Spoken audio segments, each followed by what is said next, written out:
Voilà, bonjour, merci à vous, fidèles téléspectateurs spécial Grand Plateau. Aujourd'hui, le monde entier célèbre la journée mondiale des personnes vivant en situation d'handicap. Donc, nous pensons déjà à tous ceux qui nous suivent à ce moment et nous avons voulu spécialement recevoir pour vous un confrère.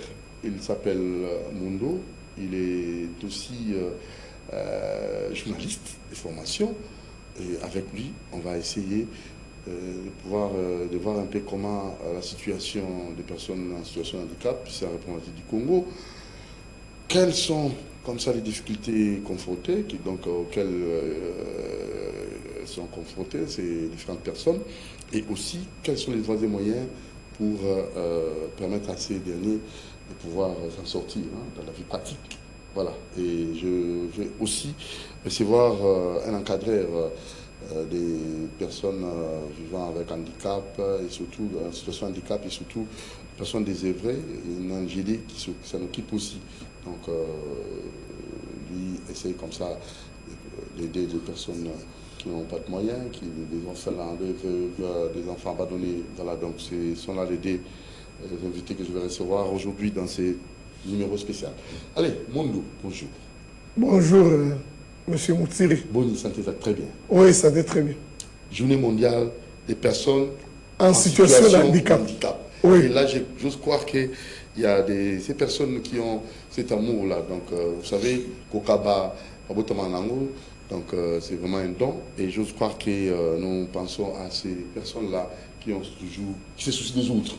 Donc, à titre exemplatif, nous saluons ces messieurs, c'est comme ceux qui nous suivent en ce moment.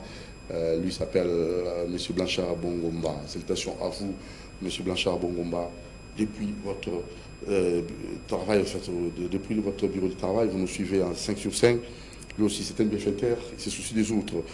Monsieur Mundo, vous allez de mon côté, dans un BP de Konabis Moussou, dans un qui m'a se présenter avant dans la piste à Combonaï.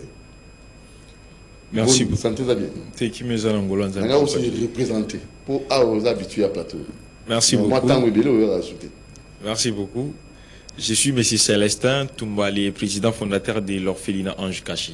Orphelinat Ange Caché. Orphelin peu ou bazar en situation de handicap bazar peu qu'on a pas n'abino. Certainement, tout ça peut n'avoir nos problèmes bazali. Très bien. Allez, Mundo, parle-nous de vous un peu. Nous allons sur le n'abino. Les allées journée n'abino, journée mondiale des personnes en situation de handicap. Journée oyo, ils allaient dans Tina pour n'abino. Journée oyo tango yokarango et ça la cordine. Malobomboka. Oui, merci beaucoup ndenge oyambingai. Ça s'appelle mingi, ça s'appelle la cadre et visibilité. Il y a couche sociale là biso. Il a remercié chaîne infiniment. Bon pour la dans la motuna na yo journée oyo pour na moi petite historique nango. Ils ont instauré en 92. Donc c'est depuis le 3 décembre 92. Non pas. Enfin, pas depuis le 3 décembre 92, mais ONU. Et instauré qui journée depuis 92. Donc ONU a décidé que chaque le 3 décembre, le monde entier est célébré. La personne en situation de handicap. Oui, que les handicapés, toujours, marginaux, considérés comme damnés de la terre, pauvres, même depuis la nuit des temps, y compris dans l'époque où il y a Jésus. Alors, comme la mentalité est changée, malin avec le temps, la mentalité a changé, il y a ONU et décidé que chaque le 3 décembre, depuis 92, on célèbre la journée mondiale en situation de handicap. Et ça, la journée mondiale va instaurer pour sensibiliser par rapport il y a élément handicap, par rapport à la conception. Vis-à-vis à élément handicap. Il y a un que ONU, ça fait 33 ans à instaurer une journée wana. Il y a ma personne en situation de handicap pour que tout bas se souvenir ma bungate que ezana franchement social ya mokili oyo ezana handicap et puis tout bas yeba ndenge nini ba koki ko traiter bango pour la intégration na bango socio-professionnelle. Alors, quelles sont les difficultés oyo vous allez kokuta nango la situation oyo bino vous allez vivre na état où vous allez nango? D'abord, yo, vous rappelez bateau. Pas si nous avons difficulté, nous allons. D'abord, un aveugle. Dès qu'on a un journaliste na CCTV, affecté la radio. Toujours dans l'optique. Il y a des démarches où on a décloisonné la personne en situation de handicap. Donc, on crée un horizon d'épanouissement. Il y a une émission comme un promo handicap, la présentation à la radio. Alors, la difficulté est à vous belé. Difficulté est de bosso. Ils ont d'ordre mental. Mentalité la bus. Il y a des années l'obstacle des obstacles. Vous voyez que même la tangwa kala, handicap est très mal vu. Handicapé est même assimilé na diabolisation, na malédiction,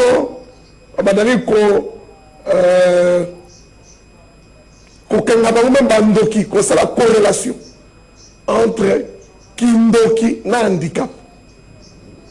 Même la poto, même la poto, na tangwa kala ezaki soki oboti mwana na yo aza na handicap, aza la vivant, aza la mort, société va dire qu'on recommande, il faut qu'on kundaye vivant.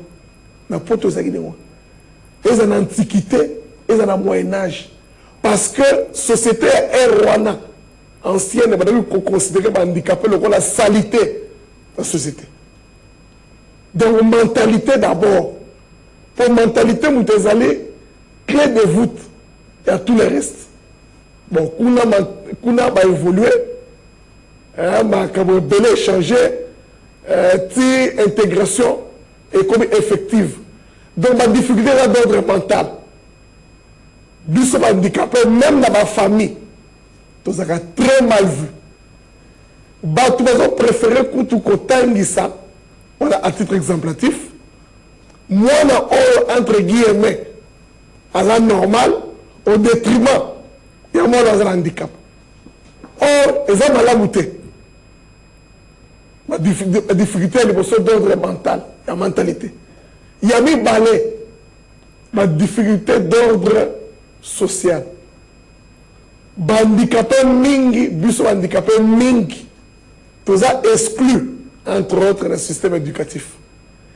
Exemple au Congo, c'est la dernière statistique dans Zarango. 94% de la personne en situation de handicap, est sous-scolarisée. 94%.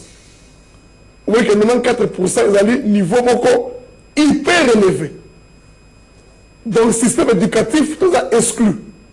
Sur le plan professionnel, même quelques rarissimes handicapés,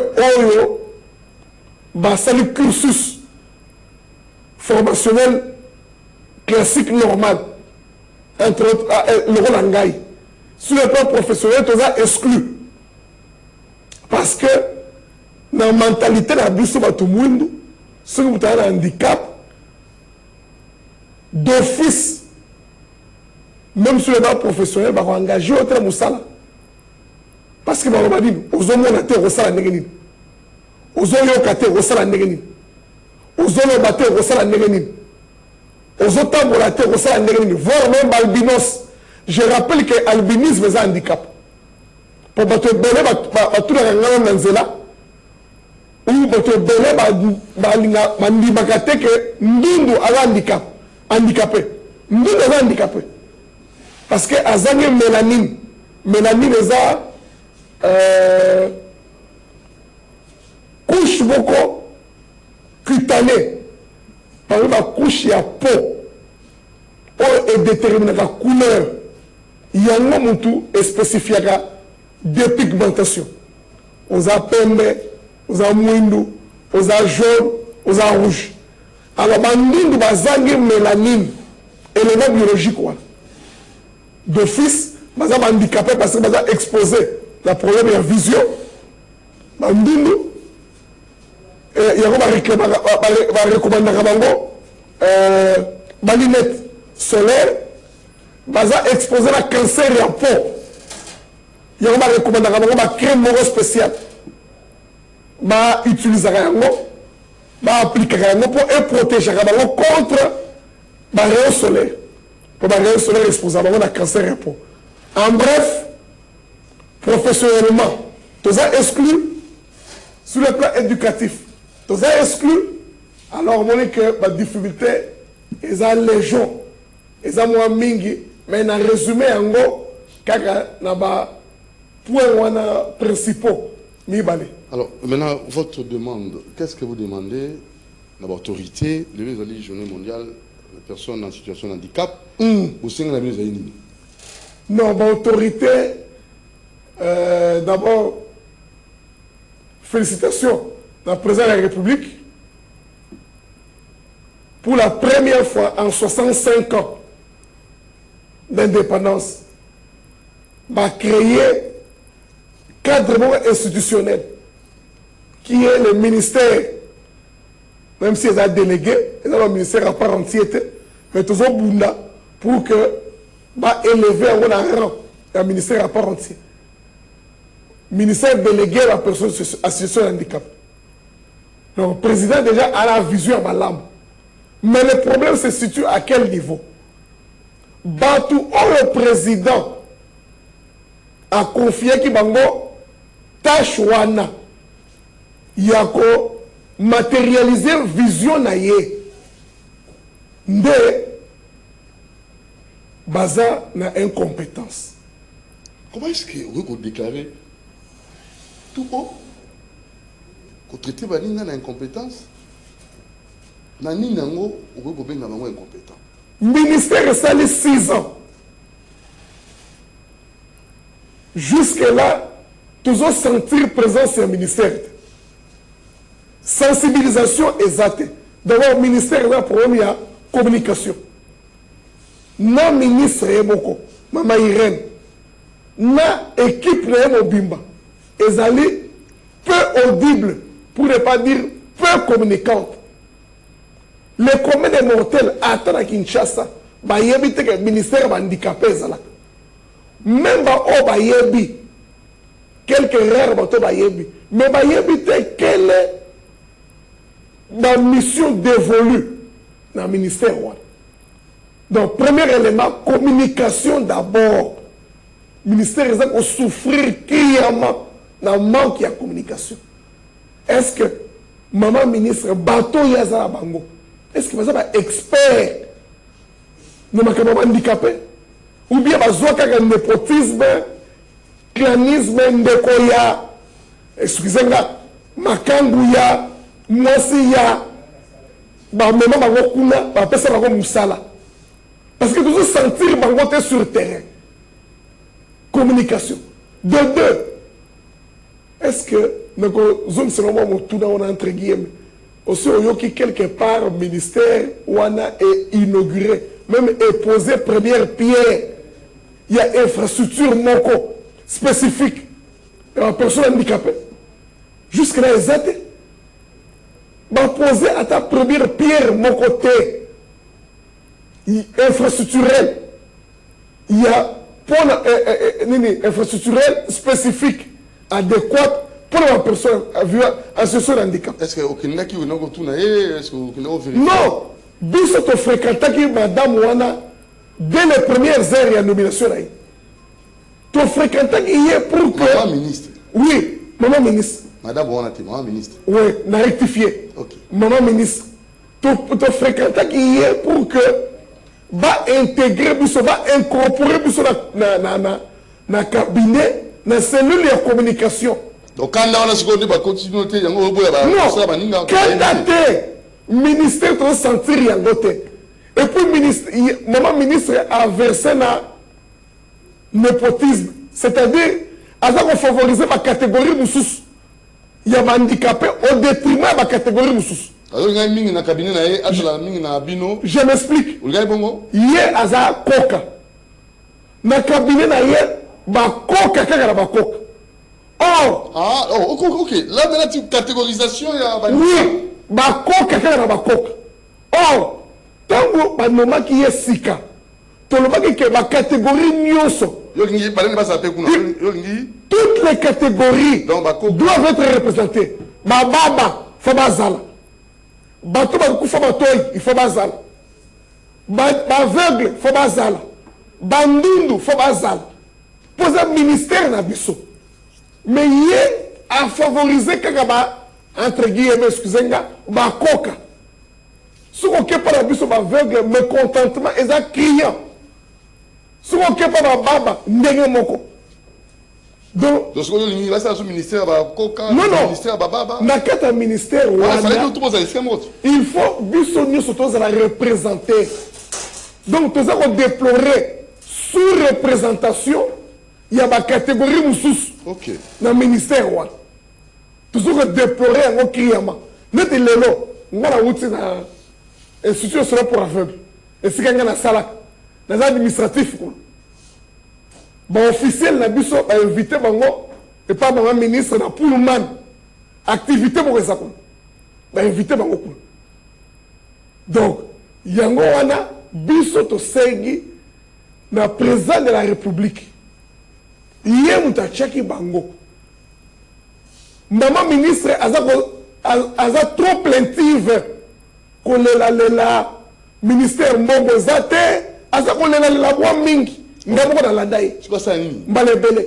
Or ministère wana ekoki ko dépendre de la budget de l'État congolais. Et ça ce qu'on dit. Proposer ni. Monsieur Moutiri propose. Bah organismes internationaux ils ont belé à ils ont représenté à il faut passer à projet à travailler dans ba expert en matière d'handicap pas népotisme qu'on soit bana quasi bana ba mama leki coach non na musala et le ko so mo yango wana mboko ba ko musala expert en matière d'handicap. Oui. Et vous doutez? Comment ça? Na expertise na bango. Parce que mutu aza ko yoka handicapé exemple Sony. Yoke ko chaina ministère wana. Akosa busala te. Parce que yebo ko yoka handicapé Sony assez jeune kana bango. Moi si oyo na vie na ye. Akoki ko bala handicapé te. Pourquoi? Parce que les hommes de Sony a famille. Bon yoke ko pesa busala kuna. Ndenge nini ye akoyeba ko gérer ba kaya bongo. Donc il faut qu'on incorpore qu'on soit batu oyo ba brava ba barrière sociale. Batu oyo ba transcenda ba kena au-delà il y a ba barrière sociale. Oyo ça qu'on considérer handicapé le a mutu à part entier et non mutu moko entièrement à part la société. On va considérer handicapé à part comme à part entière la société. Donc, le ministère faut passer dans le projet. Même les organismes internationaux, plus des AWA, FAO, OMS, UNICEF, organismes belé. C'est un projet. Un projet alléchant. Même les bango, rassurer bango que mbongo o bako pesa bango ekozala bien géré. Problème sous paye yango wana. Ça pose problème, hein? Oui. La gestion. Ba financer, oui. Ba financer ce que ba komi réticent. Pour biso ko fréquenter ba financer.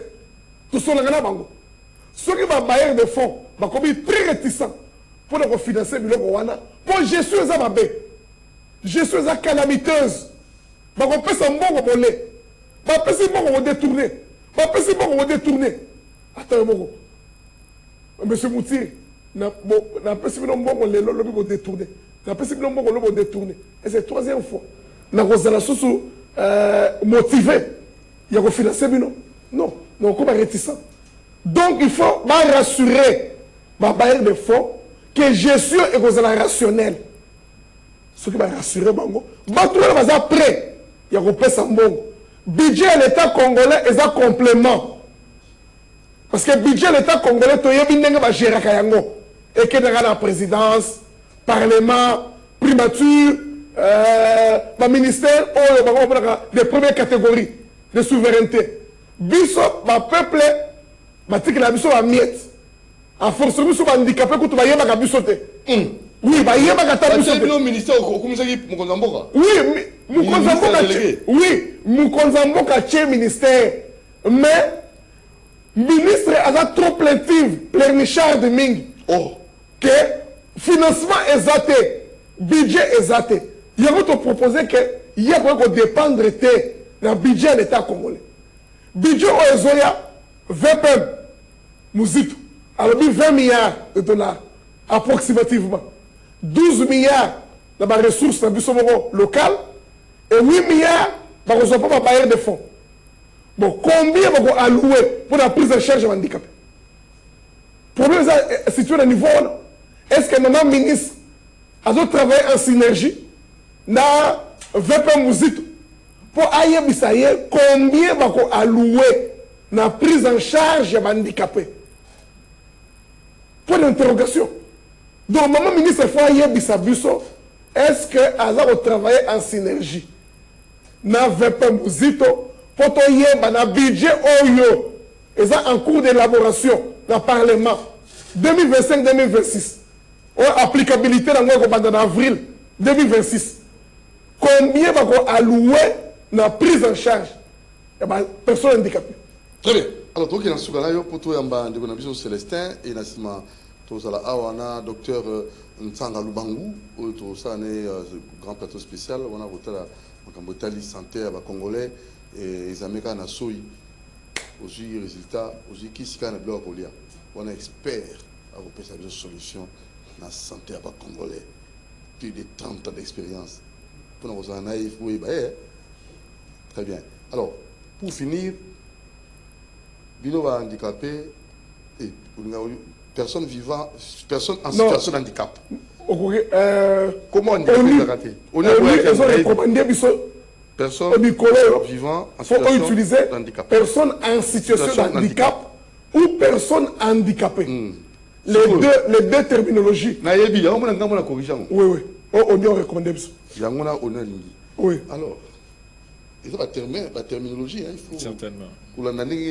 Pour moi, je ça moi, moi, comme je ça bien. Oui, oui. Comme c'est un péjoratif. On est dans Porto, aveugleté. Dans Porto, non-voyant. Et moi, je vais quitter moi. Voilà.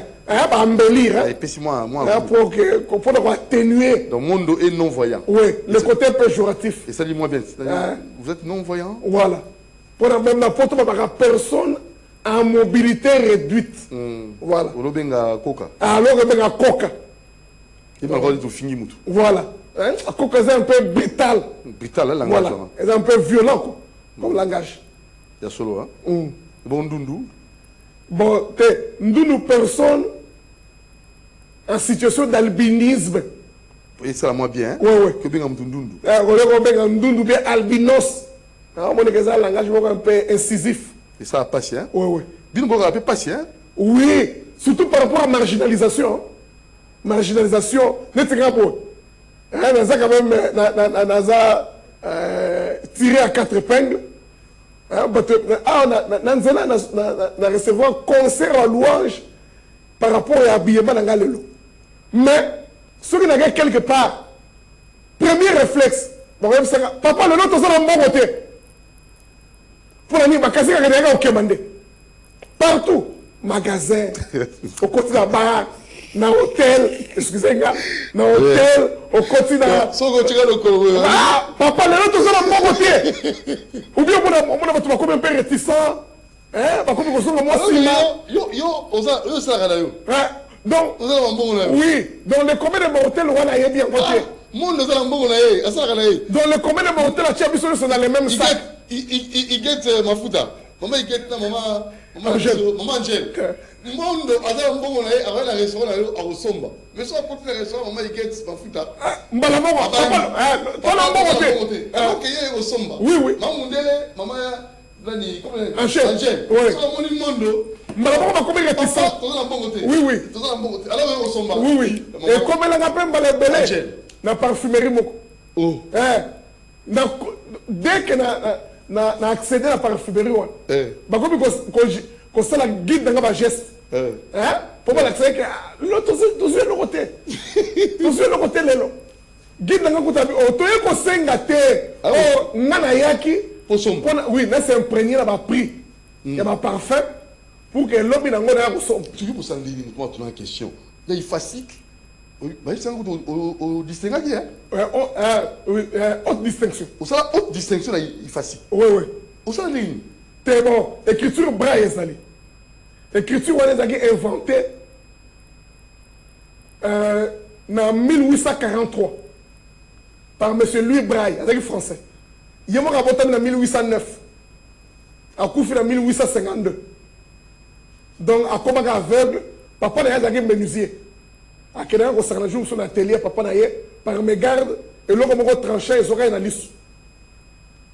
À combien aveugle? Alors, comme la période de l'homme aveugle, il n'y a pas si à Rotanga. Mais difficilement. Alors, à l'aide de relief, à l'ingéniosité, à inventer l'écriture. Il y a un appelle ça comme écriture. Totanga à la misapi. Au bon niveau, va valide, botanga à la mis. Biso totanga à la misapi. Donc, tant qu'on a autant à ils ont composé dans 6 points. Donc, même bon, on les a sur la pêche au bio et baguette. Oh, on les a passé. C'est bon, on les a passé. Mais ce qui est bon, on a recommandé ma poche. Na ebi que $, ils allaient. Et là? Franc. Pour que mon consanguin été en cas de transaction. Très bien. Oui, puis il arrive que. C'est rapide, hein? Oui, oui, il arrive que les gens très, très malins. Par contre, ça a besoin. On va bien ça 1000 francs pour. $20 pour. Parce qu'on a 1000 francs.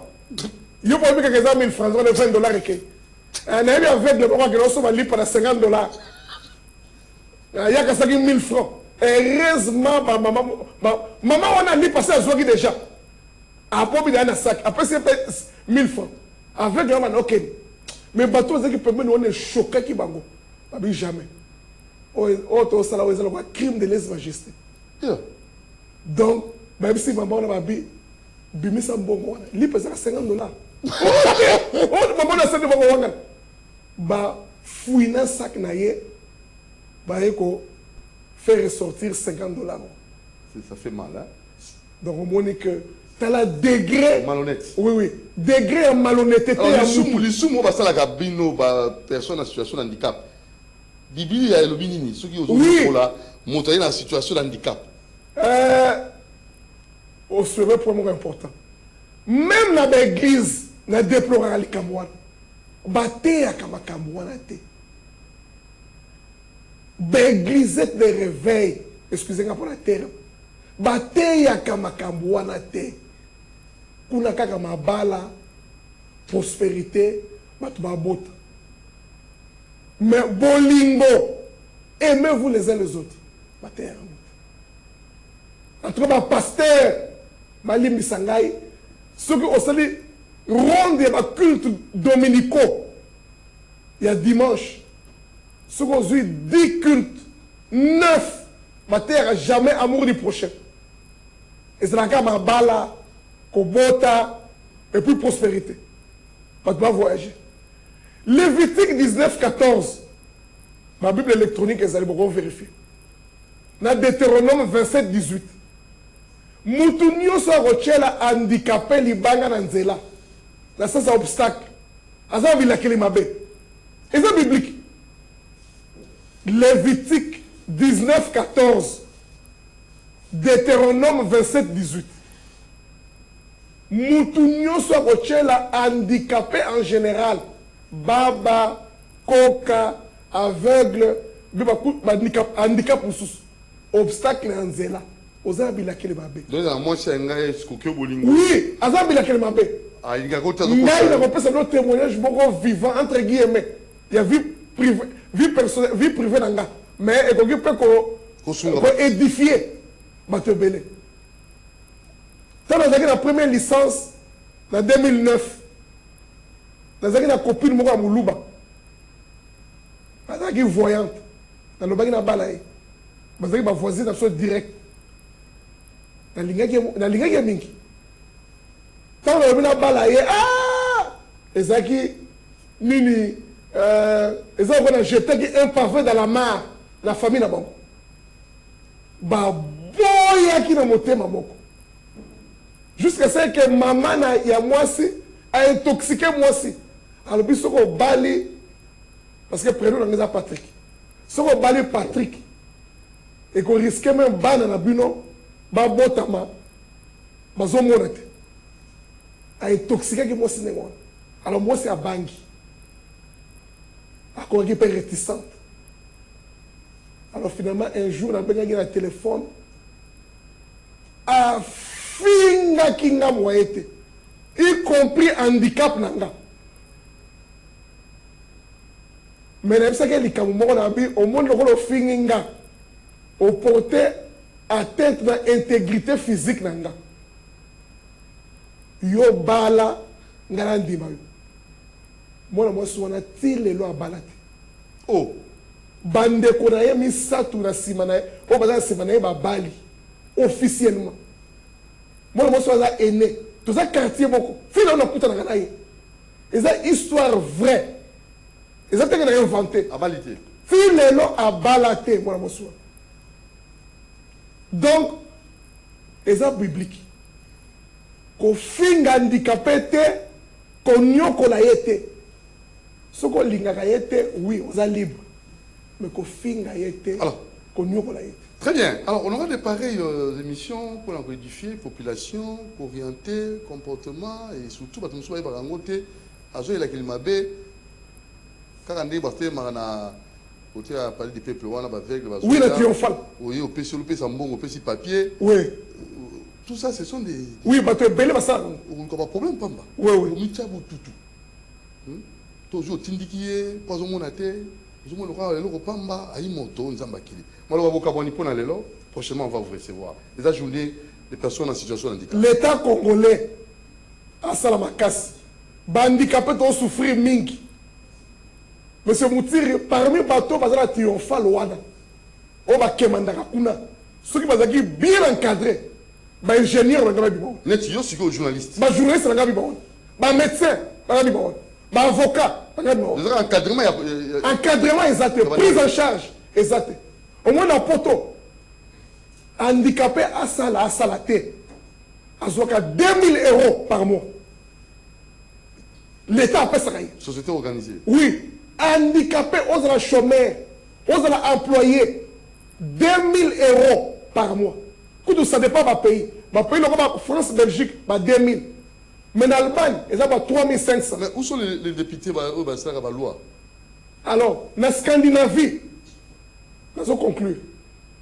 Nous avons Suède, Danemark, Finlande, Norvège. Prime d'handicap. Ils ont nagé entre 7 000 et 10 000 € en Scandinavie.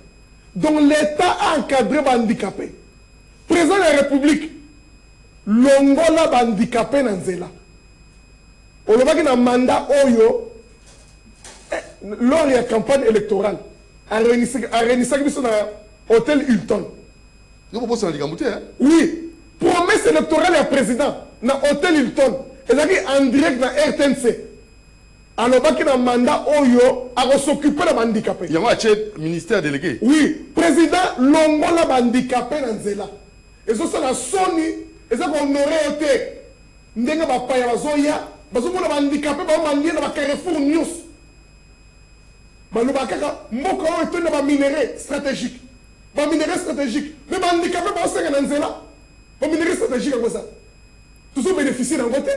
En principe, sur le minerai stratégique, qui justice distributive, partage équitable et revenu, handicapé, tu as mayele mingi, bato batangi nanga, balekanga pour mayele te. Et belé pour les kaki ba.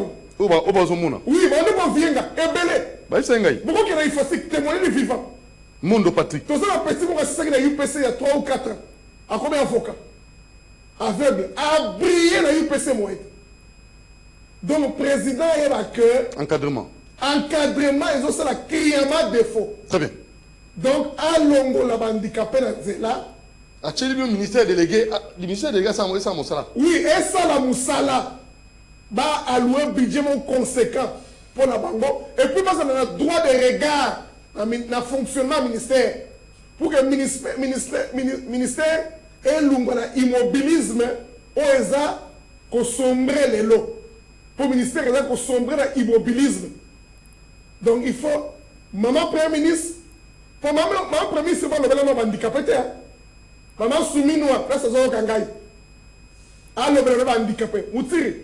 Pour conclure. Les noms AVC comme il est belé. Équipe parachutée. Au président de la République. Au premier ministre. Au courrier comme handicapé. Au stade AVC, au combien handicapé. On dit que Ali Bongo ça AVC. Oui. Oui. À combien de chaises roulantes. Donc. On dit que le président Algérie Bouteflika a couvert de chaises roulantes. Ok. Donc. Handicap, c'est la loi. Gros, ça pas accident. Oui, handicap, c'est la loi. Et vous frappez Moutunios. Quelle que soit la catégorie sociale. Donc il faut que ça secteur. Oui, il faut pas que ça soit urgentissime. C'est pour tout le monde. Oui, et ça concerne ma Camunios. Même VPM Mouzito. Avant qu'on va handicapé. Non, non, il faut.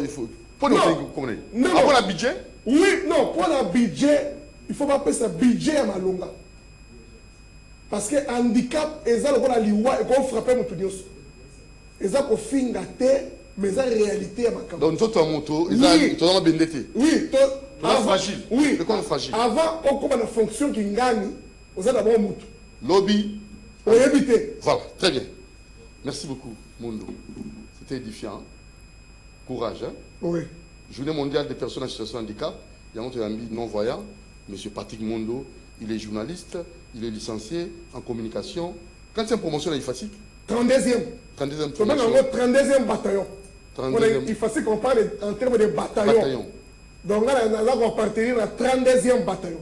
Oui, à cela qui haute distinction. Hein? Oui, journalisme et politique extérieure. Coup de chapeau à vous. Sungamboka, contribution à Namboka, aux autres salles, aux handicap, aux autres salles. Aux autres ministères, on va bien. Donc, encadrement, c'est important. Oui, très important. Ciao, à la prochaine occasion. Merci beaucoup. Allez, M. Célestin, avant de recevoir M. Nsangalou Bangou, le docteur, Tokenanga Bunayo, vous l'avez dit vraiment, Nabokebi, intervention, il y a Mondo, Patrick, et il y a présentement encore, vous allez encadrer la personne vulnérable. Et le pays na journée oyo na ngai na ka pe mo makanisi na yo d'abord na nyonso moi pont na oyo monde auti koloba Patrick et na kati ya orphelinat na opé vous avez aussi la personne vivant la personne en situation de handicap. Vraiment merci beaucoup. La première des choses, je tiens à saluer toutes personnes qui nous suivent. Vraiment je rappelle que je suis M. Célestin Kouyukila, le président fondateur de l'orphelinat Ange Caché. Il est situé sur l'avenue Bokala, numéro 67 bis, dans la commune de Ngaba. Et dès que vous êtes au niveau du pont des Super Alema comme référence, vous prenez la route Kianza qui mène vers la maison communale de Ngaba. Une fois que vous êtes au niveau du pont qui sépare Ngaba et Lemba, la première avenue de Ngaba, justement la première parcelle, c'est là où se trouve l'orphelinat Ange Caché. Vraiment par rapport à intervention de Konanga, sincèrement, ça m'a beaucoup touché. Célestin, je suis serviteur de Dieu. Même la Bible est exigé biso et biboye ya Jésus et zalaki ko réunir et loko moko zalaki bolingo ya nzambe pe ya mozalani. Si vous remarquez bien, vous allez comprendre qu'aujourd'hui la plupart des enfants de Dieu ont rendu l'évangile à mère. À la place ya ko sala bolamu et bien les bazo souhaiter toujours ko sala contraire. Oui, na mona kango awa justement soko komi na palais du peuple. C'est pas forcément que basambela pour babika moment wana. Quant à moi, j'ai toujours tendance de dire que les alliés circonstances y a vie, et c'est la loi de la nature. La Bible le dit que cette loi de la nature imposée bango n'était pas forcément kaka pour les juifs ou les grecs, non, mais dans l'ensemble Au moment où tu pas botama aveugle était à un certain moment comme aveugle. Au moment où tu soit botama zana le colombo à un certain moment accident. Donc ce sont des histoires autoroki kotiolate. Contrairement, nous devons soutenir pour l'amour de Dieu ainsi que l'amour du prochain. L'amour de Dieu, l'amour du prochain. Je suis peu faut la bangote. Moni, du côté la moi, nous avons science, nous sous. Et comme si mon thème dit bende. Misu nezo mona e mona passe à mutu et mona boula mon tozo jouer nango. Donc ya boula pesier alors c'est le contraire dans ma cam. De zo mo bino besoin souffrir, ya mo le besoin jouir. Certainement. Yo zo les passi, ya mo le besoin se pela, zo jouir, au festoyer. Alors mon thème monte comme dur parce que côté là et longolier mon thème o ya suni et comme c'est mon thème li bende.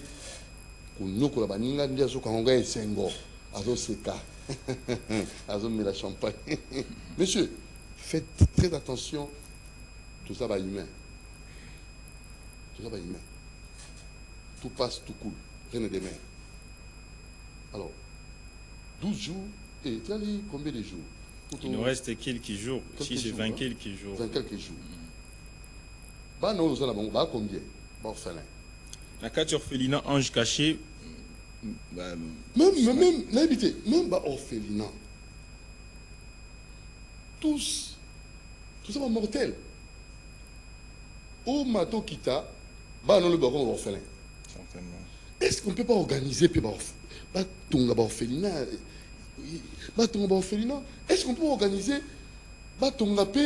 nini pour les handicapés? Parce que lobby, on appelle la situation handicap. Nous ce lobby à cause d'un problème. Personne ne veut rester éternel. On a la joie, décision on a. Dans le taxi, la bis, aux olés là, bas sungaba na ba orphelin. Nga na bi non, na moni na bis na bité. Na mbongo apé ça yoté. Na mbongo nga kopé ça yo. Eza, on est na télévision au sengi bateau ba la bonne foi, bas sungaba na oyo. Plus de 49 enfants. Oh, bazangi ba papa, bazangi ba maman, bazangi ninga kolia, bazangi ninga kobela. Bazo souffrir. Alors les gens n'ont pas ce cœur là pour aider. Pourquoi? Et tu t'en sors comment? Au Salakati. Au Salabana 49, Tari Batanan, 49 enfants. Hein? Sigo yo sommaire. Dans tout le bonjour, qu'on a risqué à bouillir. 49 enfants. C'est facile. 49 enfants. Tu t'en sors comment, Célestin Toumba? Certes, c'est pas surtout facile. D'abord, lobby, je suis le père des orphelins, la première des choses. Si tu as une initiative, il y a créer l'orphelinat caché, c'est par rapport à une tragédie lourde que moi, personnellement, j'ai traversée dans ma vie. C'est là où j'ai vite compris que pour il n'est pas forcément question d'avoir beaucoup d'argent, mais il est nécessairement d'avoir un cœur pire pour Nakosunga. La vérité que c'est pas surtout facile, parce que vous êtes deux parents dans la maison, vous en avez 4, des fois 5, des fois pour encadrer bango, coller sa bango, des fois il peut y avoir des difficultés. Mais imaginez, on a 45 enfants. Là où il y a 45 enfants, ce qui veut dire qu'il y a des difficultés énormes. Là, j'ai varié de 0 jusqu'à 18 ans. On a des enfants qui sont scolarisés, dans un 35. On a 14 enfants qui sont au cycle humanitaire, y compris secondaire. Laisse-moi nous dire que ceux qui sont au cycle humanitaire, y compris secondaire, frais scolaires. Nzamba qui t'a raté na kibonzambe na na tina kwa assurer logement na bango to ko futé la bango minerval. Mais les sungi na bango e utaka onzela ya batu nyonso militaire malamu. Voilà ce que tali. Bazana kati ya kosambela, c'est la vie d'un orphelin. Le sambonné zalaka toujours nzambe pambola o nyonso pensaka pona biso. Nzambe pambola o nyonso kanisela kabiso d'une manière que bango pe babika na yango sokota na kati ya makuma misantu na kati ya mokanda psaume 41 Bible lobby et tout celui qui s'intéresse aux pauvres et au jour du malheur tata nzambe akota la bango pe na liso mawa. C'est pas vraiment commode ou c'est pas facile parce que bana oyo bazo souffrir. Ouais certes il va na kati ya souffrir. Besoin ni oyo est primordial. O le bango o peut se numéro de téléphone on a pas de soutenir yo loyer il y a pas tout 49 bambeto ngo balala ndenge nini balia ndenge nini batanga ndenge nini 49. Certainement. Ce qui est primo pour l'instant est que dans une place où toujours vendre ou bazo vendre, chaque fin du mois on paye les loyers. Chaque fin du mois nous payons $250. On est là quoi liboso. Non bébé.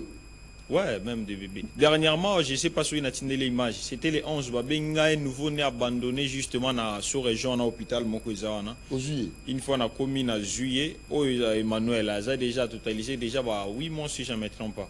Quand on a EPK quand nouveau-né, les lois sont déjà dans 8 mois. Sur l'hôtel Zawana. Innocente. Maman a aidé le côté, mais abandonné dans la carte orphelinat. Il y a un moment où c'est la loi de la nature, ils ont les circonstances à vie. Donc, tout tu l'as raté. To minimiser bangote parce que ba sambelate au moni que batu mususu lelo ba opesa bango ba qualification que ces enfants là bada bando qui consort mais moi na wa ibi ko discerner ma bina malamuti azana no bébé azapendo ki toza moyibi comprenez que zali circonstances ya vie que zali loi nature parmi ba difficulté c'est que j'allais dire premièrement nda kutozo fouté là et puis la deuxième des choses objectif majeur ya orphelinat ange caché ezali que bana oyo nanu baye banzambe ningo mona bango bazo sambela. Je pense que sur l'hôtel, on a la Bible, Zali, on a bango Tangi, Atei, après Bassambeli. Là, c'est on est vraiment dans les bons à côté. Et loko ya mi balé, et ça qui bana oyo batang à classe. Vraiment, on est déjà dans les bons. Je pense qu'il y a comme quoi Uchoko ban orphelinat dernièrement, ça m'avait touché. A comme na kati orphelinat Taliban a moyiningi baza na kati ko s'exprimer. A tuninga que mon frère o baza bana nda kuto baza bana na kati orphelinat. Na tuninga que baza bana centre. Vraiment, les enfants ont une très bonne éducation. Bana bazotan à peine ba école minene soko komi justement na mokengeli. Imaginez que moi na moko na mokengeli azofuta combien? Si je me trompe pas c'est 500 000 francs. Soko komi na Athénée de Lemba bazotan na des écoles wana Athénée de Lemba na mokengeli. Moi na moko kuna azofuta c'est 600 000 francs. Na ba oyo baza na cycle humanitaire baza 14. Imaginez qu'on fait des efforts d'une manière qui est bana au bas à la scolariser, base à l'éducation bien. Dans un commis, vous allez comprendre qu'ils ont vraiment une très bonne éducation. Et puis, Maramoko Sambela, n'en parlons même pas. Sur le commis à 4 orphelinats, il y a même des enfants qui sont des pasteurs. Il y a même des enfants aujourd'hui. On a 4 églises, bah, comme quoi, si responsabilité à minene. Mais un jour, bah, ça l'a abandonné. Un jour, bah, benga bango ba enfants de la rue. La vérité, qu'ils ont des potentialités. Ils ont des qualités qu'il nous faut soutenir. Et c'est Ngelito, tia le bogo dit de manière qui est soutenir bana oyo. Dernièrement ici, il y a une compétition moko oyo et bongisama qui a 29 orphelinats. Je vous jure que ma ami Tanga Kingai. À chaque fois que na bango beta bali bakenda compétition qui bango à peu près 1 mois. Mais je vous jure que Mokolo na oki qui parmi 29 orphelinats baleki na finale, j'étais touché. La première dame était là justement na 20 mains. J'étais touché na komi bana ba remporter qui trophée. Je vous jure qu'ils ont des qualités, ils ont des potentialités. Alors, nous quel devons numéro, soutenir. comment vous atteindre, par quel numéro, adresse l'orphelinat pour te soutenir? Merci beaucoup. Numéro Nabiso, c'est plus 243 089 23 97 407. 089 23 97 407. On est allé numéro ya orphelinat Ange Caché. Vous pouvez nous contacter sur Facebook, appel normal, WhatsApp à tout moment. Beaucoup Zabiso avec toute facilité. Chokotali dernièrement vous la moko eutaki kobeta ezali parmi ba difficulté makasho bazana na mikolo. Comme d'habitude tout ça là à chaque fin du mois na a tendance à côté la bango toujours ba provision na bango ya mois mobimo. Ça qui a l'osso moko na kati orphelinat ceux qui se mou les athées qui balambi fufuté donc ba osala nango 2 jours. Ça qui a l'osso.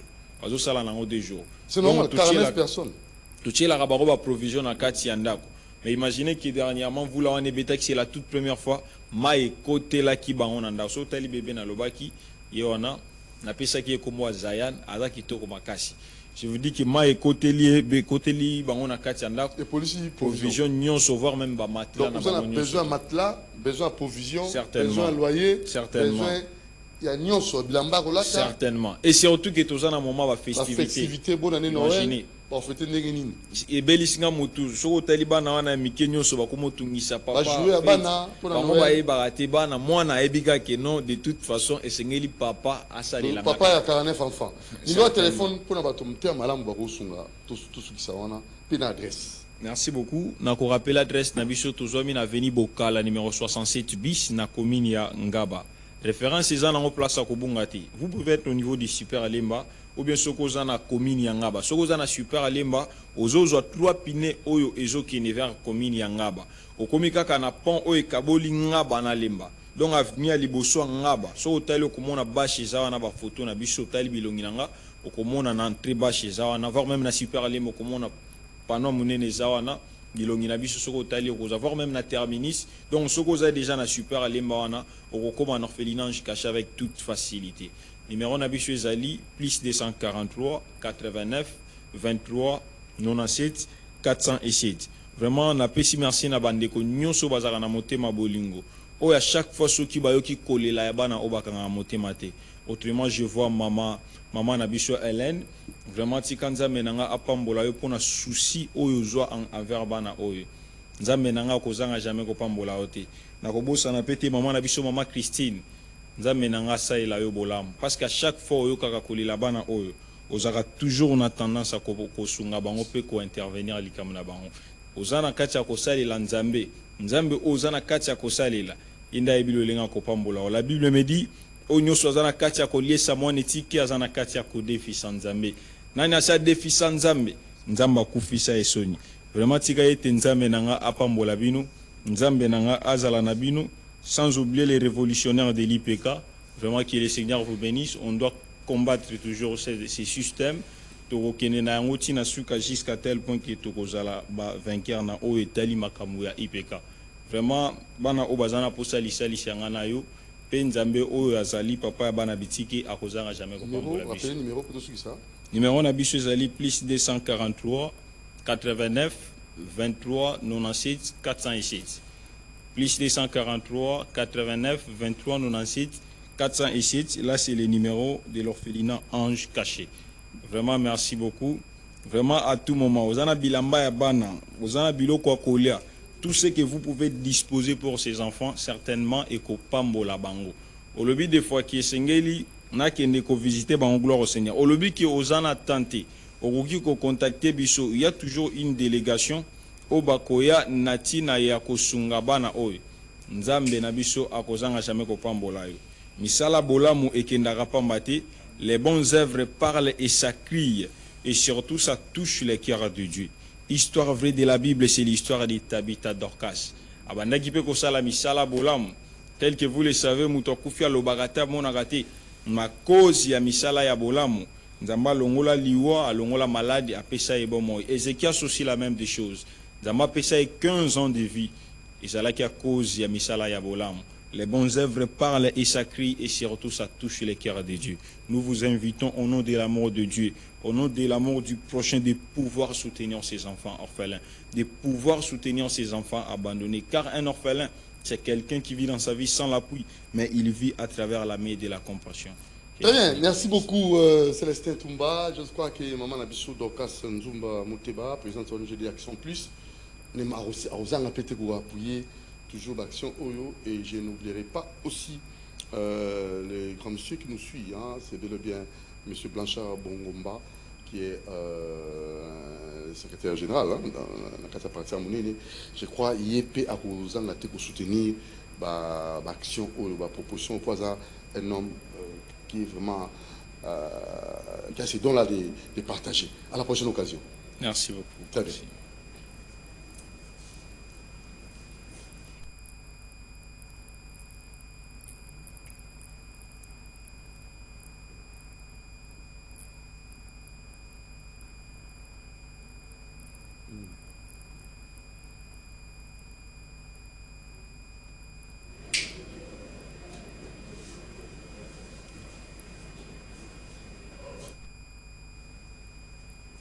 Voilà, merci beaucoup.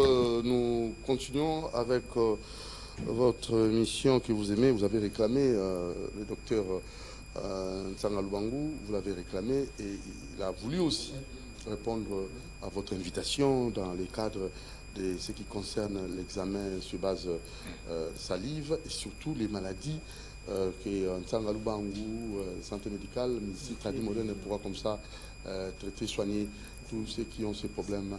Et aujourd'hui, j'ose croire que vous serez encore bénis et encore orienté par ces grands messieurs, le docteur Nsanga Lubangu, l'homme expérimenté, l'homme qui a toujours ces soucis-là d'aider les Congolais. La santé des Congolais, c'est ça sa mission, c'est ça sa première préoccupation. Docteur Nsanga Lubangu, bonjour. Bonjour. Bonne santé.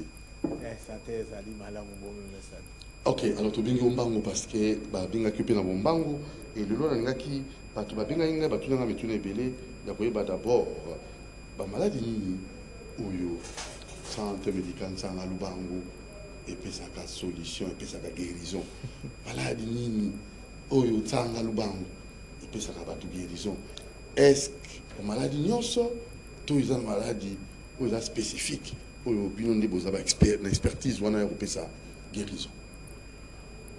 Merci beaucoup, merci beaucoup. Centre médical congolais Nsanga Lubangu na lobaki ezali esika ya boluki loki. Biso to yambaka bato kaka ke na tamboli na lembi yango nde na ye komeka na Nsanga Lubangu. Parce que to yambaka ba malade teke mutu abeli lelo ata mutu bien sali fièvre ou bien nini aye directement na Nsanga Lubangu. Non. Biso to yambaka ke papa nanga na landio na télévision, bien na landio na radio, maladie nanga donc muto komisi déjà maladie wana lokola maladie na ye. De batu biso to yambaka. Maladie nanga yo na tamboli nango na lembi. Misu pasi, misu lokola babwaki zelo, misu mulili. To bundaka tina cataracte na talibo ina monike muto ye loko ya pembende zipi lisu. Na kati wana eloko ye mona ka izana tozala pe na kisi oto cheka de roche na ba 19h lobi ola muki tashi nyonso ya pembe wana elongwe tozana ba kisi ebele ya misu kingo pasi tolinga koyeba ke sidi ya hémorroïde interne ou bien malaria ou bien ozwaki choc moko ou bien ozolingo développer 4 mutu pasi na ndenge na ngonyoso basinzite ke zolo nange zozipa mabiloko ebimi na zolo nazo yoka solote nazo yoka mutu ezobeta mutu ekabwani lokola mopepe koti. Centre médical congolais Nsanga Lubangu asalisaka tolo pasi na ndenge na ngonyoso tolo lokola mutu amemi charge Dubon Luketo Mukongo nazo kende pour inviter moi à une émission. Attends, mon concours ce soir. Nous allons mettre ma moto mingi Tony. Nazo kende. Des places peut aux vendre la lelo. Parce que mon Congo passe et comme le cola elo ko batwa. Ba nyonso ba côté pour balayer la mbongo. So la ndi ataba we bazole ka ata na hôpital so kini. Ozoleka mon Congo passe. Kisi ya mon Congo passe. Tolo passe na ndenge kosu na ndenge na nyonso. Ata oyo balobi ke eza tiber mais omeli bakisiti kosko sezo silata kosko sio kokauka kosko oyo ezobimisa ba crachat ya kokauka nyonso eza la tiber parce que eza na ba kosko mususu oyo euti ata na banyama mais bazo pesa bakisi ezo silata mais muto akanisa ke eza tiber ou bien ma ba kosko oyo euti na kolia ya mabe ko komela masanga na nzala komela bangi komela makaya eza babiloko ebele oyo epesaka pe kosukosu bien ba infection ebele epesaka pe kosukosu na centre médical tosalisaka nzoto kolemba na ndenge na nyonso ba articulation tout ça nzoto kovimba foto yeba ke evimbi ji ya barin ou bien motema ezosala bien te ou bien azozwa cirrhose de foie ou bien eza nini oyo evimbisi na misu Mukongo pasi na ndenge na nyonso. Mukongo pasi na ndenge na nyonso parce que nazozwa ba malade ebele ya Mukongo pasi. Oyo bazotuna kake Mukongo pasi bosalisaka Mukongo pasi bosalisaka. Il faut koyeba ke confusion oyo zouta entre Pota Libumu na Mukongo pasi. Parce que Mukongo pasi eza biloko ebele pesaka Mukongo pasi. Ndakisa. To bandela nanu na hémorroïde wana pesaka Mukongo pasi. Hémorroïde so tamboli na gastrite pe gastrite pesaka pe Mukongo pasi. hémorroïde epesaka babiloko ebele oyo ezotambola na yango. Mukongo pasi soza na hernie oyo esalemeli na nsima okoyoka mukongo pasi ata hernie ya liboso soza na bainfection ezaka mpe na bainfection mosusu oyo biso na sangaloba tobengaka microbe de champignon. Microbe wana eza mingi kaka na bafrontière na biso na bato oyo bazowuta na bamboka ya pembeni na biso mingi na Angola na wapi tout ça elielaka na kati. Mais soki oza na ba infection wana okozanga mukongo pasi te na ba faiblesse sexuelle epesaka mpe stérilité parce que ezosalemela parmi ba infection oyo ezosala na prostate mpe epesaka mukongo pasi so moto azodevelope prostate lokola ezaki maladi bakoko na biso babanda kobela yango te bakoko baleka déjà maladi wana komona koko à 82 ans 85 ans abali mwana 17 ans 18 ans azobota na ye aza bien sans problème que mutu oyo azobela prostate. Mais prostate eyeli biso na kosala ba rapport na condom, rapport na sous-vêtement, ba infection, ba biloko ebele oyo memi prostate pe ya mbotama ezalaka. Mais bakoko na biso basalaki déjà bakisi nango. Toke na muto ya sali déjà accident. Mais abeti mukongo na se amisali si bien te. Aozanga koyoka mukongo pasi te. Barin soki ezobela ekopesa mukongo pasi okoyoka pe kilo na mukongo. Ndenge tolobeli mutu azalaki muke mais libumu eleki munene charge oyo ya libumu wana mukongo ezosupporte komema yango te. Akozanga koyoka mukongo pasi te aoyoka pe mukongo pasi mukongo yango moko pe esalemi na tumwa mikuwa ya mike tumwa mikuwa wana kokotengama ou bien parmi choc ou bien komema charge oyo eleki yo mingi na mapeka ou bien na mutu okozanga mukongo pasi te kotindika babiloko oyo eleki yo charge okoya koyoka ka mukongo pasi okoyoka pe barin ekopesa pe mukongo pasi. Rhumatisme soza ba effet ya rhumatisme okoyoka mingai partout mais ekoya kopesa yo pe mukongo pasi. Ba amibe donc ba nyama libumu soki esali kyste wana evandeli na nsima na ata na estomac ata na muchopo quelque part okoyoka pe mukongo pasi.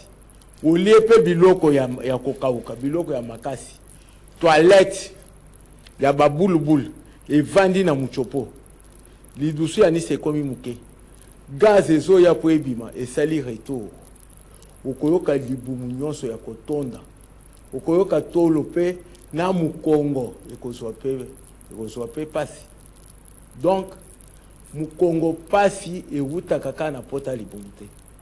Biso na centre médical congolais Sangalban tolingaka koyeba ke eza masanga parce que so mutu azomela masanga ebele azolia muke akozanga pota libumu te pe pota libumu wana ekopesa pe mukongo pasi. Très bien. Mais maintenant il faut toyeba ke mukongo wango azoyokela yango pasi ndenge nini parce que eza mutu azoyoka mukongo moto mukongo kosuwa mukongo lokola biloko ezotoka na kati mukongo po atelema ndenge totelemi boye moyen te. Donc mukongo yango lokola eloko ya charge eza na kati ya mukongo surtout bato baza na hémorroïde oyo soki asali toilette muchopo ebimi ou bien amoni makila akoyoka mukongo pasi na ndenge nango nyonso. Donc na biso na centre médical congolais Sangalban tolinga koyeba ke nini origine nango euti wapi. très bien. Alors mutumwa mutuna wa tango tanga ba sorta ba mukongo pasi nande na biso pe ndeko na biso Richard Sala yepe azamoko motard avec otuna numéro de téléphone nando bako benga ndenge nini pe adresse pour ba yeba kuya pour amener au tangi, ça veut dire qu'il va se retrouver dans malade na ba problème au Congo. Toza na Kinzazi numéro 5D. Kinzazi numéro 5D. Ezali na Matete. Totalani na quartier Maindombe. So uti côté à sous-région Okiti na Okiti directement na Chilombo. Na arrêt Chilombo avant on koma na Wenza Tomba. Ozui koshi na yo oleki banganda moko ezawana komi na premier coin oyo ekiti na Tomba oyo ba mitu rezo kende ko telema na arrêt pembeni ya Wenza. Entre 7e ou 8e parcelle tout droit au commune à droite bakomi centre médical congolais Sangalban. So uti côté ya hôtel Signature donc oleki Braliment l'hôtel ya Braliment côté où il y a Banouno Tozalaki, oyeti na coin où il y a hôtel Signature. Il y a Kaleka, coin il y a Winners, place P Bangandesa et Belé. Il y a qu'à tout droit. Où l'équipe première avenue na coin. Mais yozo kendeka tout droit entre 8e ou 9e parcelle au commandant Bapano, Bakomi centre médical congolais Sangalban. Tozana Rail 87. Rail 87, et ça, au Kitina arrêt, où il y a Petro Congo. Rail est sa 3e avenue. Quand arrêt, au Kiti, Nanzelo ya Makadam, 1e avenue, 2e, 3e, au commune Rail, Kokati sa Rail. Zwaka gauche na yo. So au lekika, au tunya tamwana mukeke, nazo luka école Kasambanza. Et ça, école Kala, et yebani wana. Donc déjà au commis, 2e ou 3e parcelle, en face au Moni Centre Médical Congolais Sangalban, mais Babouka Kibiso, Tobandi Kozongi Sayango, d'ici une semaine, 2 semaines. Alors, numéro de téléphone, vous allez appeler Lubumbashi, pour ceux qui appellent nous sous ya bateau Lubumbashi. Tu n'as rien à Lubumbashi, vous allez. Bon, Tozaki na Lubumbashi, Tozalaki. Nanu na zongi cité centrale. Tu es là qui est dans centre ou à Lubumbashi. Tozo zongi sango. Tozo zongi sango kala mingite. Donc d'ici fin décembre au komona mutoyo au komona batu baye ko zongi sango. Très bien. Numéro de téléphone. 081 98 97 234. 081 98 97 234 081 98 97 234.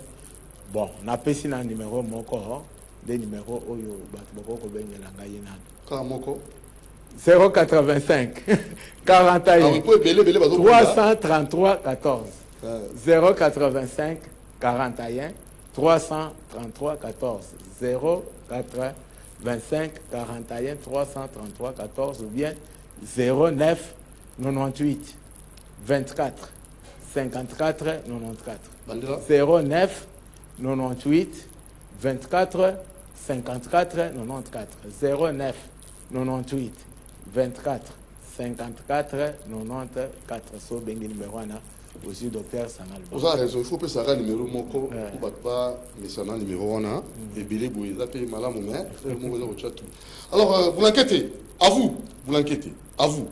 Ça c'est très bien. Allez. On va maintenant poursuivre. Je crois Nali Kambouba Kissi. Kissi Angou Batpakomela. La Kissi Alolengeni. Kissi Angou Batpakomela. Bakisi Nabiso. Moussala Angondeni. Bakisi Nabiso.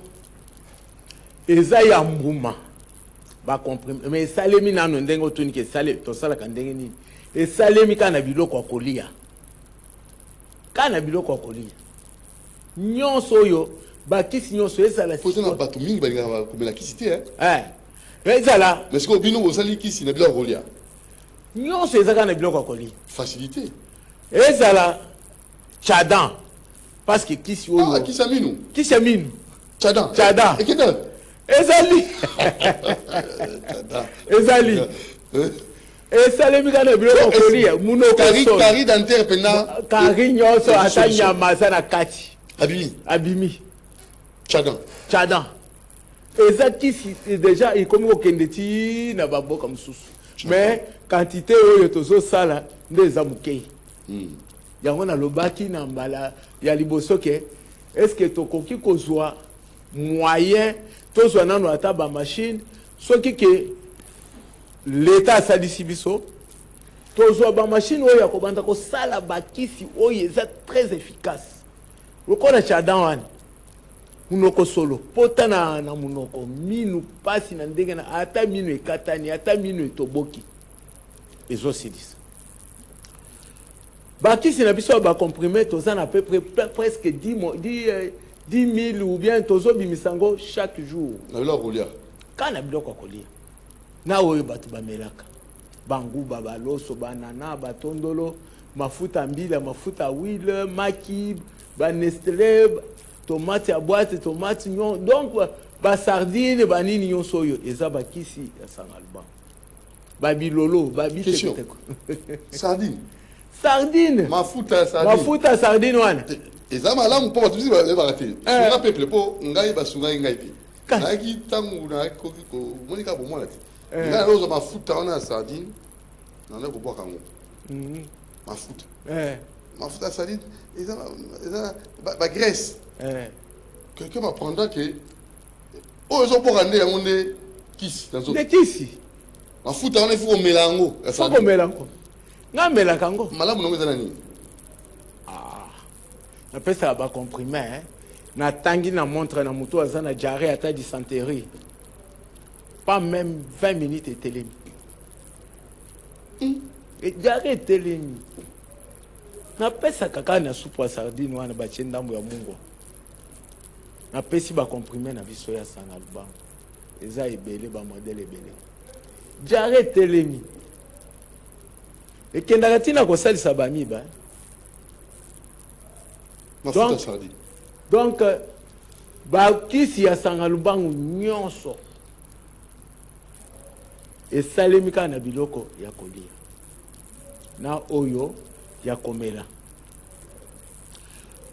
ekezokende mpe na bamaladi mutu pasi kingo pasi tolo pasi kozanga kobota na ndenge nango nyonso hémorroïde na ndenge nango nyonso donc biloko maladi nyonso oyo etungisaka bato oyo ke mutu amitie déjà ke naza mutu akokufa parce que bato oyo so moni baka oyo nga nazozwa bato mosusu oyo ke nasalisi basalinga opération 5 fois 4 fois parce que okokomona lokolo ya droite esali crampe tout ça na bandeko na biso baconfirme ke eza appendicite mais lero bafongoli na kati appendice evimbi te mais lokolo basi bafongoli bakokata kaka ou bien batiki bongo bakangi après 6 mois 7 mois les mêmes douleurs ezongi mais l'air sikoyo sangalban ayi kosala examen akuti ke eza ata banyama parce que bato ebele babosanaka banyama libumu bato ebele babosanaka banyama libumu ke ezali mpe ekoki kopesa mpe baanomalie na kati ya nzoto donc biso na centre médical congolais sangalban ezali centre ya lobiko lero ozoya na sangalban tia kaka ke lokolo ke na hôpital nyonso munene oyo ke na kei mpona zwa lobiko na ngai lero mutu azoya na sangalban nayebisaka ye ke soki napesi réponse ya examen nayebisi ye ke kotia nga liboso te tia nzambe ebisaka nzambe na yo ke place na yo ebele oyo bayaka awa bayokaka malamu ngai mpe nayoka malamu parce que esaliseli na biso topesaka bakisi avec précision.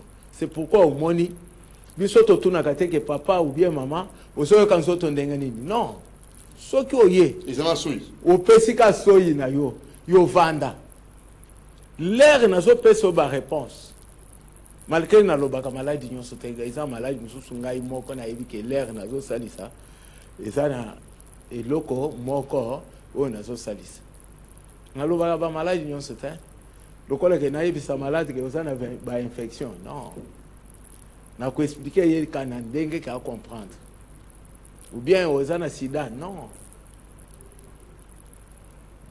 nakoexplike ye kaka ke a comprendre. Nakomona maladi mususu oyo moyen nayebisa malade eza te, mais nakoexplike ye ka likolo na ndenge ke ngai moko soki nazoleka na traitement nakosilisa yango. Donc il faut attaquer ka cause ba maladie nyonso tozo traiter oyo nyonso ezalaka normal te, nyonso ezalaka normal toza ba ka mususu oyo ata ye moko malade amisali ayebi cause ayebi pe provenance ya maladie na ye pe mususu so moni alinga yoka malamu ayebisi bandeko na te ngai yawa na ozo traitement awa.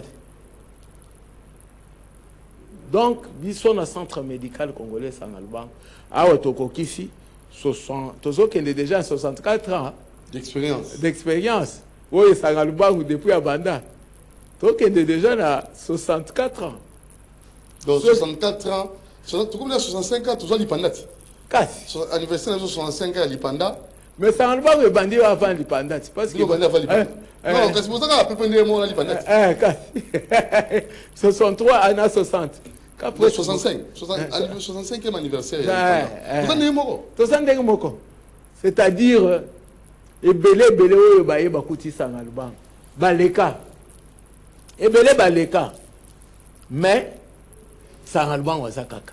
Alors si quand ça tozo ko bakaka nini ozo bisa ba boti nini ozo bisa bilenge ozo bisa population on va dire pour la nona oyo na likambo tali maladie parce que dans la bateau oyo so azali kobela azali kobomba ni maladie azali kobokola ni maladie azali na eko kanisa maladie comme amina ye comme penzako mon mesenu donc a mesani na maladie est-ce que va comme ça maladie camarade est-ce que va beaucoup la maladie est-ce que va bomba kangolo ko bombi mbongo na banque bokono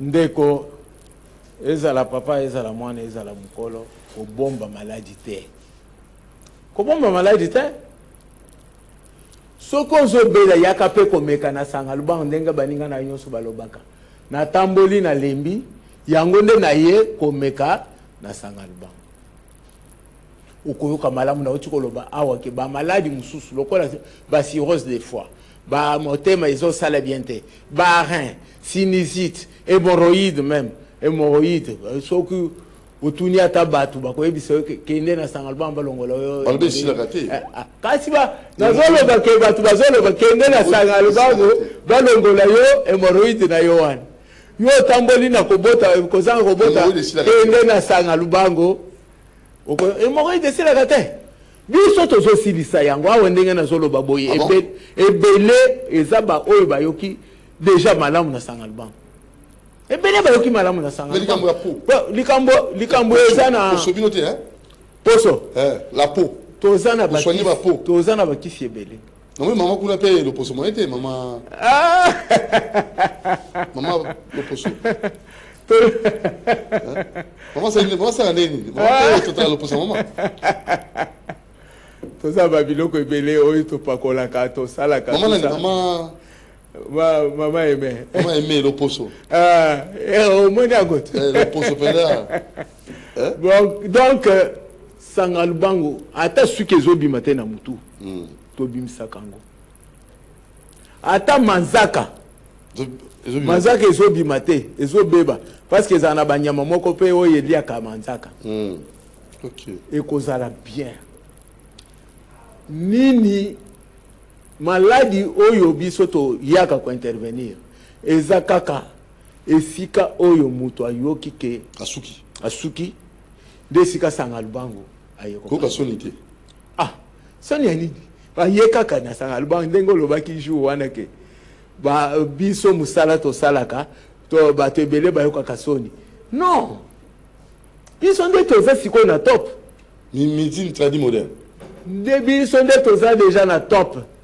parce que nakendaka mpe na bahôpital nakei kotala ata moninga ou bien nini natali baninga mosusu bamaladi mosusu bazokufa na maladi oyo lobi mosusu bayeli ngai moto ya liboma moto ya liboma bayebeli ke na biso na mbujimai bapesa epai na biso kombo katwambide wana parce que eza na hôpital ya katwambi na kananga oyo esalisaka bato ya liboma ya maboma yango nde epai na biso ezaki na bato bakangi bango na bachaine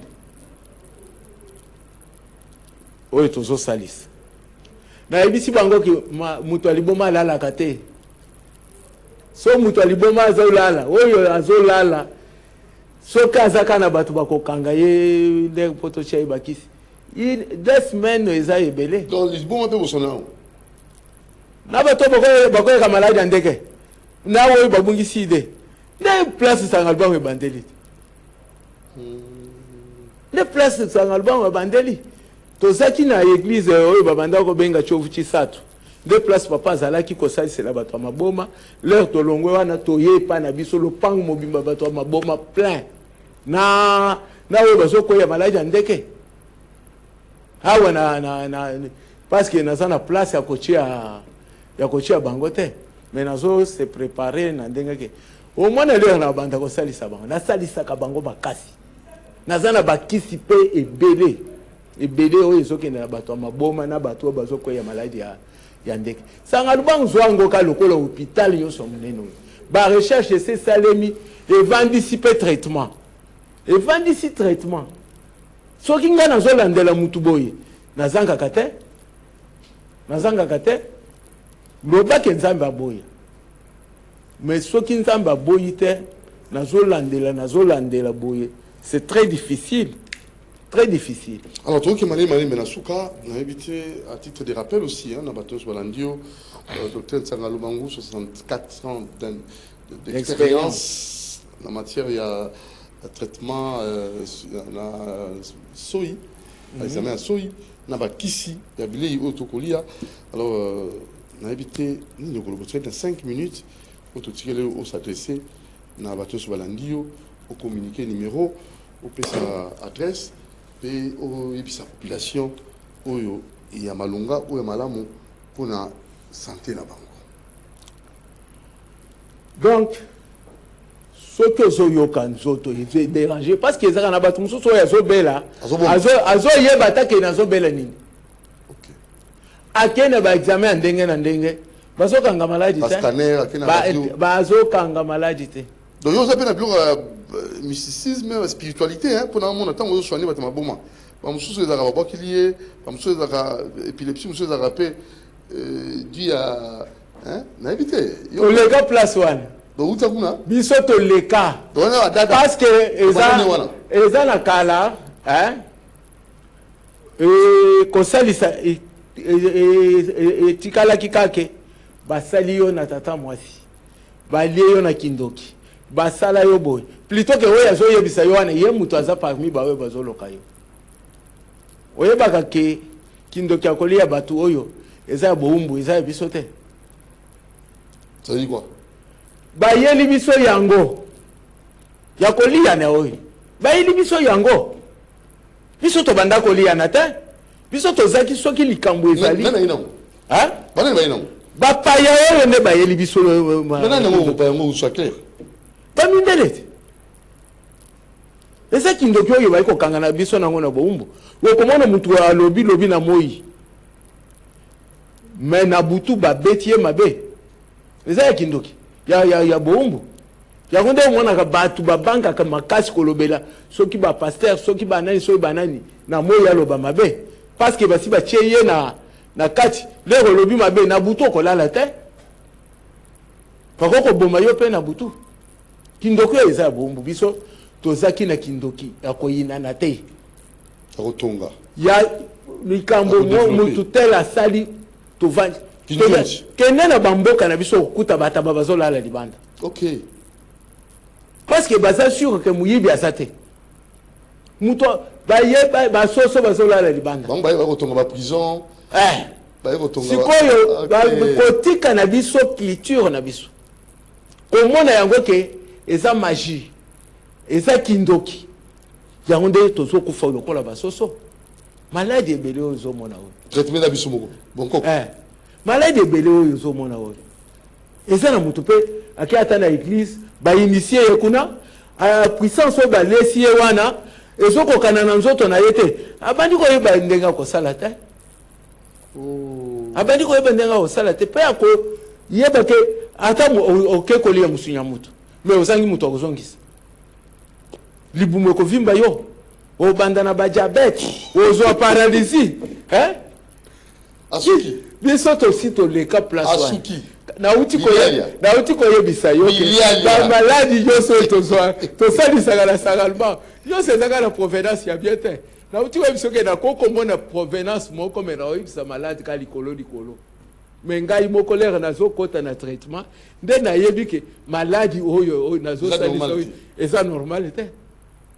Alors numéro de téléphone. Nazo yebisa ke papa a sali sa mutu moko libumo ya kovimba mais libumo na yo ki malabo yesuye so ayebaka pe moye ya ko sala po elongwa elingaki poma ye donc mutabiki ezana mutu batu mususu bazo ya na ba makambo na bango yo bikisi ye directement makambo ba esprit wana kangi yote. Ok.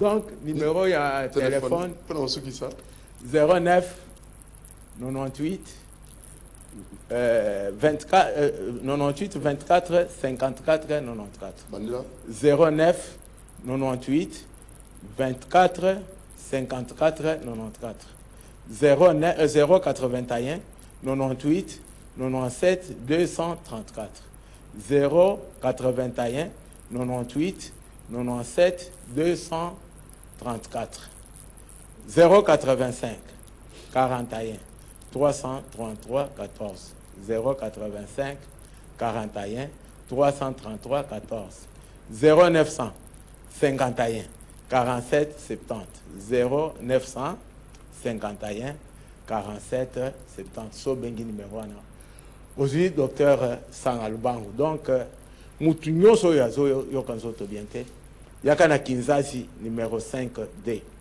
Kinzazi numéro 5D za quartier ya Matete du bosso ya école Molende côté lina arrêt Chilombo ou bien au côté lina Molende kaka soki okoti na école Molende premier coin aux yeux gauche na yo obandi komata obimi directement na avenue Oyeuti Chilombo deuxième parcelle au moins na centre médical congolais Sangalubangu ata oleki côté ya Bralima oyeti tout droit na coin oya hôtel signature otuni hôtel signature oye tout droit na avenue wana oleki place bazo benga Winners oye premier coin otuni Kinzazi numéro 5D bakolaki sayo centre médical congolais Sangalubangu.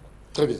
Donc na Petro Congo rail 87 okomi na suka ya clôture ya CEP kitaka tout droit na Makadam 3e avenue kokatisa te zo gauche lokolo komi kozonga na Kingabwa oye oleki école Kasambanza pembeni ya rail médical tala en face oyo okomona centre médical congolais Sangalubangu. Merci beaucoup. Boye malamu na centre médical congolais Sangalubangu na pesi bato nyonso oyo bayebi ngai na kombo ya docteur Sangalubangu Mbote. Bana na ngai nyonso ba mama na ngai nyonso banani nyonso na pesi bango Mbote. Merci. Ah lelo tangi ba kombo te lelo tangi ba kombo te papema papema na maman Emel ga bongo te maman Emel Merci beaucoup, docteur. Merci beaucoup. Merci beaucoup. Pour Bino, vous avez des solutions dans le problème, il y a santé, il y a Congolais. Nous avons appelé ça, il y a sa solution toujours na pas maladie ou les Congolais, vous avez na base et la médecine traditionnelle moderne, na examen à souille. Invention congolaise. Merci beaucoup. Très bien. Doudou Monti vous aime beaucoup. Merci à tous ceux qui nous ont suivis. Et je tenais là aussi à remercier le grand sénateur Papi Labila, qui est toujours là, en tournée dans la province Kwilu. Donc, Kwilu doit se développer, c'est ça les soucis. Donc, en réponse, vision du chef de l'État, et lui tient toujours à véhiculer ses messages et surtout pour conscientiser la population de Kwilu. J'ose croire que le travail s'est fait comme il faut et la réception était bonne. Et tout le monde a capté les messages et Bayambi, le Koula-Roi, le sénateur Papi Lavila, na Boulungu, na Mansi, Bayambi, le Koula-Roi, le sénateur Papi Lavila. Bon travail et plein succès, hein? Tout de chapeau à vous. Et je n'oublierai pas aussi Blanchard Bongomba, hein? Bongomba, salutations à vous, Blanchard Bongomba. Je ne dois trop bouiller parce que vous êtes incomparable. Coup de chapeau à vous, Monsieur Blanchard Bongomba. Wamisiki, Taragayo. Nous finissons l'émission en vous remerciant aussi. Mais c'est un défiement de sentiment, Kalamingiti. Quelque chose se prépare. Un défiement de sentiment. Quelque chose se prépare. Merci à Marité Godo, à Osé Kabeya, à Boulankete, à Moron Djambé, à Alain Kabongo. Doudou Montier vous aime beaucoup. Et j'ose croire que la meilleure adresse, centre médical, Dr Sangalouban.